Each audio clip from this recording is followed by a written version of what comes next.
Hi everybody, it's me Legardo Laxon, also known as Chino and Artie. I just want to say I am happy today because I actually received this on Amazon, a good double pack for only $47. I got Robocop 2 collection, collector's edition, Robocop 2, and Robocop 3. And so far, what do I think about it? I wish I had ordered it directly from Shout Factory, but the price range was just too much for me because everything now these days are digital. So, what I gotta say about it is that it is great. Because if it was from Shout Factory, I would have gotten the poster, the limited edition poster. But as you can see, the collector's edition, part 2 and 3, as you can see right here from the rear, and then after that from the spine, is exactly the same cover from the front of showing Robocop right there. Now, looking at this, it has special features. For Robocop 2, let's go over here, it has the new 2K scan. Basically, it's a new transfer. That's why I'm showing clips of it so far. And the transfer is nearly identical. It's just it looks like a little bit of lighting differences. And especially, it has new audio commentary. And it also has a CG supervisor with Paul M. Salmon. It has the making of Corporate Wars. New machine parts of the FX Robocop 2. Robo Fabricator. OCP declassified and theatrical trailers, you know, that all the stuff, TV spots, and of course the still gallery. And over here it's same thing, same features, new audio commentary for Robocop 3 featuring Fred Decker, this time with Fred Decker, director of Monster Squad and Night of the Creeps, which I really enjoy. And it also has RoboVision showing how Robocop sees and how they make those effects, the corporate ladder interview, with actor Felton Perry, who plays as the old man's assistant, and also training Otomo, who is Bruce Locke. If you guys remember him, he was actually from Mortal Kombat Conquest, who plays as Shang Tsung, and the new interview of the guy who creates effects of the new Robocop suit called War Machine. So far, I like this Blu-ray release. It is great. It's really a pure definition of how collector's edition is supposed to be. Shout Factory, shout out to you guys because you guys are giving Blu-ray a meaning of something back now these days. Because back in the days, we used to have Laserdisc or special VHS packages just to watch an incredible version of the film with making of and everything like that. But yeah, this is actually really a great addition to my collection because I'm a big Robocop fan. I've been collecting it and collecting all the toys and all that. As you can see, even my wallpaper is OCP. I got a big Robocop poster behind me. I got all the action figures and mostly of the versions. Now, whatever happened to Robocop 1? Well, Orion, along with 20th Century Fox, MGM, have been re-releasing and recycling their stuff over and over again. I mean, for the VHS re-release, of course, I do have the original Robocop VHS, the original one that came out in the 80s, and then my mom bought it for me. Yes, my mom, and I was young. She had no clue, with a cartoonish title with a very violent movie. Now, this is actually a rare widescreen edition on a clamshell cover by Orion, not MGM. This is actually an Orion version, a widescreen version that you can actually, and it's digitally remastered. And this version has that little bit of an orange tint to it if you watch the film. And it's really rare. This is a rare. I was lucky to find this at Virgin Megastore for $29.99 when I bought it. Because I tend to save my receipts when I buy movies. And then they re-release a lot of VHSs, the MGM transfer versions, you know. And when Robocop 3 had came out on the VHS, when you're going to go to Walmart or stores, they release it in EP mode, extended play mode. And I actually have two versions of the film because, one, this is the Walmart version. And look how small. It didn't take all your... You see how small that is? You see how it didn't take all the tape? And this is the full one. This one's heavier. Oh, I can't take it out right now, but... This is the one I got from the rental store, bought it used. I actually enjoy watching the rental version than this version. So, they had re-released so many versions of the DVD version of Robocop. There's the trilogy, basically. Image was the first one to release. The Orion release of Image is the DVD company that makes DVDs. And they released a lot of Orion DVDs along with Robocop 1, 2, and 3 in a package. I never gotten that one because it didn't have any special features. So the very first Robocop DVD and my very first DVD I ever owned was actually the Criterion edition, because I do have a Laserdisc player, but my father would never let me touch his karaoke machine, so I actually got this one. I have the receipt, and let's see, man, it's hard to open things up when, you know, I think I still have the receipt. Did I keep it in here? Because I remember I bought this for $69.99. Oh man, I gotta go look for it. I bought this DVD for $69.99 when it came out in Sam Goody. It was the only copy they had, so I had to grab it.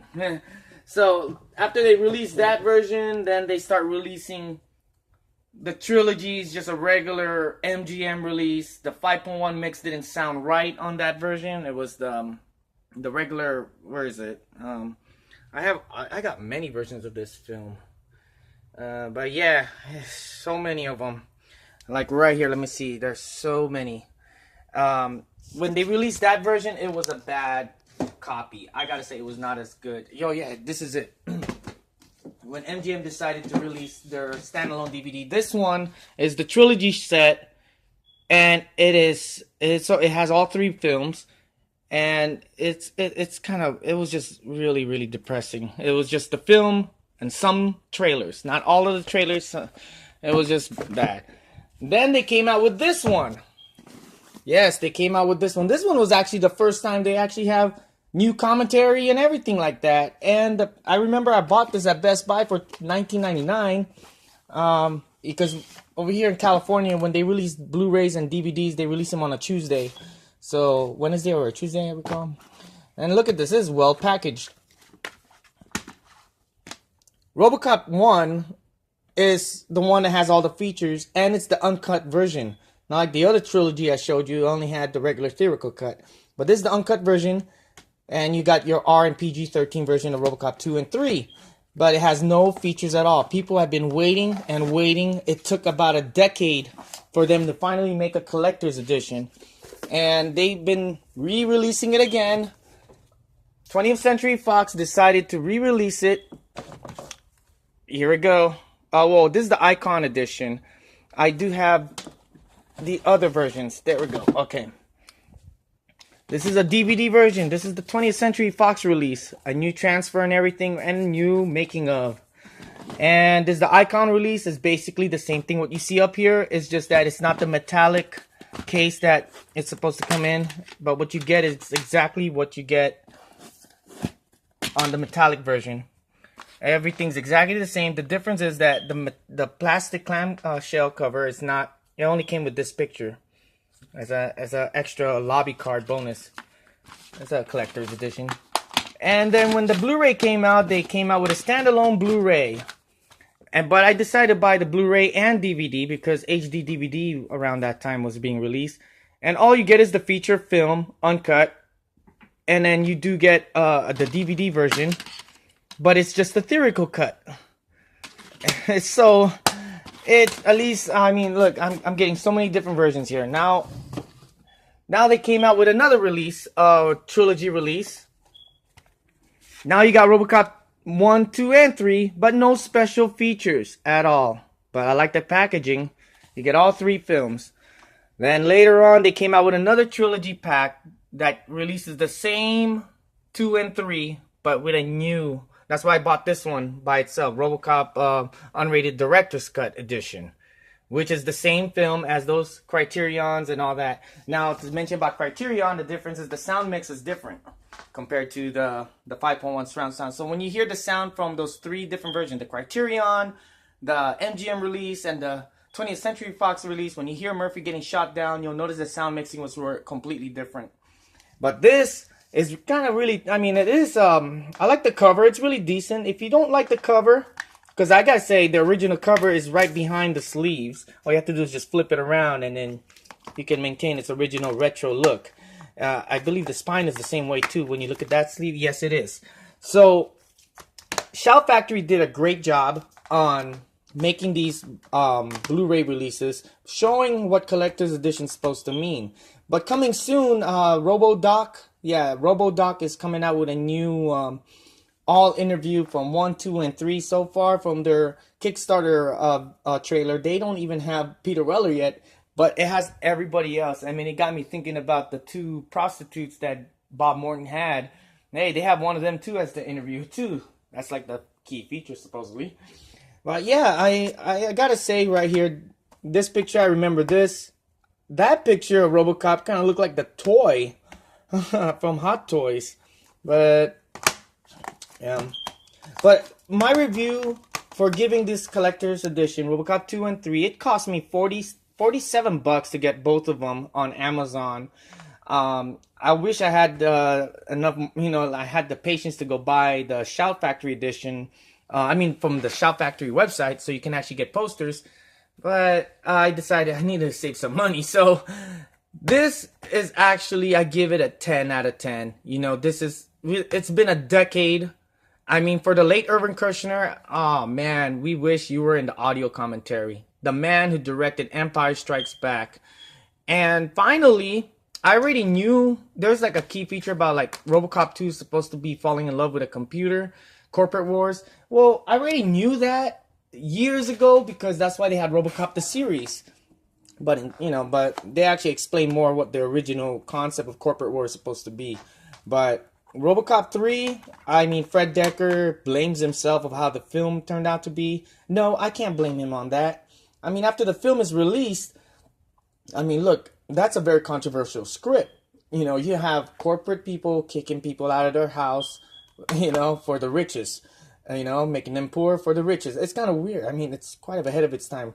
That's one thing I like about Fred Decker. When he makes his movies, his pacing is very ahead of its time. And then looking at Robocop 1 and 2, you respect him as Robocop Peter Weller.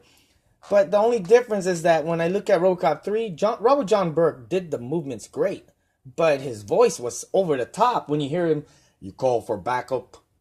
It doesn't sound like that Texas feel that you hear from Peter Weller saying, "Dead or alive, you're coming with me." Like that deep emotion voice. But a lot of people have different views. And so far, in my opinion, as a big Robocop fan, I give this a 10 out of 10. Both of them. It has all the features you needed to know. Even the still galleries. Even shows clips of the anti-PSA's drug commercials, including the rare graveyard scene that was never been restored. I bet that scene has been lost from Robocop 2. And if you guys remember me, because that time I was known as just Artie Laxon or Robo Artie. I used to help James Grandy I was his file maker on Robocop Central. And Robocop Central is one of the second Robocop websites ever made. Because the first one was Kev Mann's movie list, and then it became us. Because when we're making websites back in the days using 56K dial-up modems, well, James had a 56K, I had a 14K. It's kilobytes, so it was really